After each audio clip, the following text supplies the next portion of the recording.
Where are House Democrats in terms of commitment to K-12 funding, especially as the cost to keep schools open and operate schools is increasing, and school districts are certainly asking for more help? I know that there's already a commitment to put more money into special education, but what do you think is realistic vis-a-vis K-12 in this budget climate? Well, I think one of the things you will have seen if you're paying attention, we did not move either a special ed bill or a maintenance and supplies bill off the House floor. And we do this a lot, decide between the House and the Senate who's going to lead on what topic.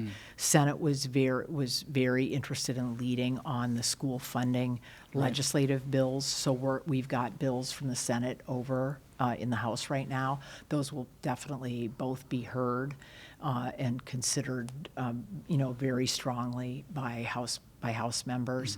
When you think about, I expect that we'll see that the Senate will lead in their budget on school funding.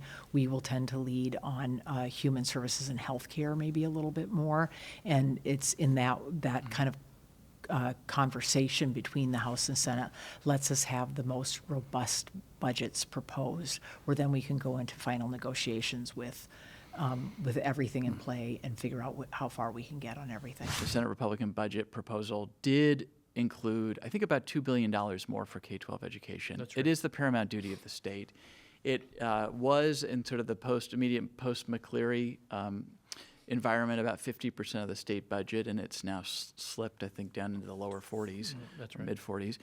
What is the thinking there around the state's ability right now to put more into K-12, and kind of what's the Senate Republican view of how the state should be prioritizing K-12 in this budget climate? Well, we've been pretty clear. This is our top priority. Constitutionally, it's our paramount duty. We put this budget puts about $2 billion more versus last budget.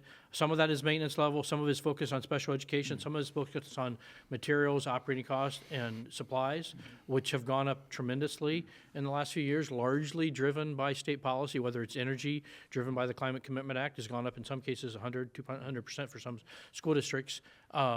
Insurance, same thing. This is policy put in place, has driven it up. We've driven it up with policy approved by the Democratic majority. But it's our duty to cover that cost. We can't let the school districts go uncovered. And we don't get where we like to be. When we lost the majority in 2017, 18, education was roughly 53% of the budget. Today it's 42% of the budget.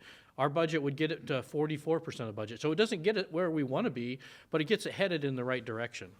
You can check out the rest of the show by clicking on the link below or by watching Inside Olympia Thursday evenings at 7 and 10.